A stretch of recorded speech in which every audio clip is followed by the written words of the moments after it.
நண்பர்களே வணக்கம். நம்ம இந்த வீடியோவில் என்ன பார்க்க போகிறோம் அப்படின்னு பார்த்தீங்கன்னா, நிறைய பேருக்கு தோணும் நம்ம வந்து பேசாமல் பேட்ஸ் ஃபார்ம் வச்சுட்டு அப்படியே ஃபுல் டைம் பண்ணோம்னா நம்ம வந்து ஓரளவுக்கு நம்ம லைஃப்பை வந்து இது பண்ணிடலாம், ரன் பண்ணிடலாம் அப்படின்னு நிறைய பேர் எதிர்பார்த்து யோசனையோடு நிறையா பேர் வச்சுருக்குறாங்க ஃபார்மு. அதில் நிறைய பேருக்கு சக்ஸஸ் ஆகிருக்கு, ஃபெயிலியர் ஆகிருக்கு. நம்ம எதுவுமே தெரியாமல் பண்ணுறது வந்து கஷ்டம். ஸோ எதனால் அப்படின்னா எனக்கு ஏற்பட்ட சின்ன அனுபவத்தை வந்து சொல்லிக்கலாம்.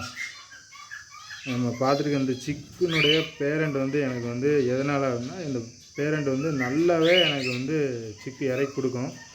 இப்போ பார்த்திங்கன்னா ஒரு 2 கிளச்சாக வந்து எல்லா சிக்கையுமே வந்து சாகடிச்சிருது. இது கிட்டத்தட்ட ஒரு 6லேருந்து 7 சிக்கு வந்து சாகடிச்சிருக்கோம். எதுக்காக சொல்கிறேன் அப்படின்னா, நம்ம ஃபுல் டைமாக இதை நம்பி நம்ம பண்ணோம்னா நிறைய ஸ்ட்ரகிள் வந்து ஃபேஸ் பண்ண வேண்டியது இருக்குது.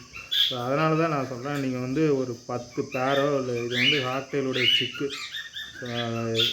எப்படி போகுது பாருங்கள். 7 சிக்குன்னா என்ன ஆச்சு இது இப்போ.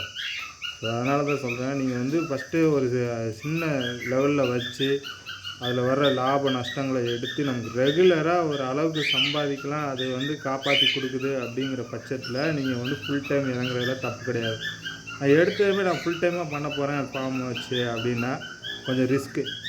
ஏன்னா நான் சொல்லலைன்னா இதனுடைய பேரண்ட் வந்து அவ்வளோ அருமையாக எனக்கு வந்து சிக்கெல்லாம் காப்பாற்றி கொடுத்துருந்து, இப்போ சடனாக வந்து 2 கிளச்சாக ஃபெயிலியர். ஸோ இதை நம்பி நம்ம இருந்தோம்னா கண்டிப்பாக ரொம்ப கஷ்டப்பட வேண்டியது இருக்கும். ஸோ அதனால தான் சொல்கிறேன், யாருனாலும் நீங்கள் இறங்குறீங்களா ஃபஸ்ட்டு சின்ன லெவலில் செட் பண்ணிவிட்டு ஸோ அதனுடைய கண்டினியூஸ் பண்ணுங்கள். அதுக்கப்புறம் நல்லா சக்ஸஸ் ஆகிடுச்சுன்னா ஃபுல் டைம் பண்ணுங்கள், எதுவும் தப்பு கிடையாது.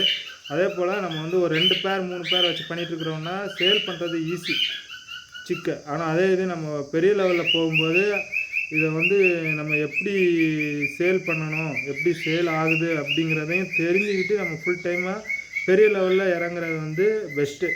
எனக்கு ஏற்பட்ட அனுபவத்தை உங்கள்கிட்ட சொல்கிறேன். உங்களுக்கும் இதே மாதிரி ஏதாவது அனுபவங்கள் இருந்ததுன்னா கமெண்ட் பண்ணுங்கள். So keep support. தேங்க்யூ.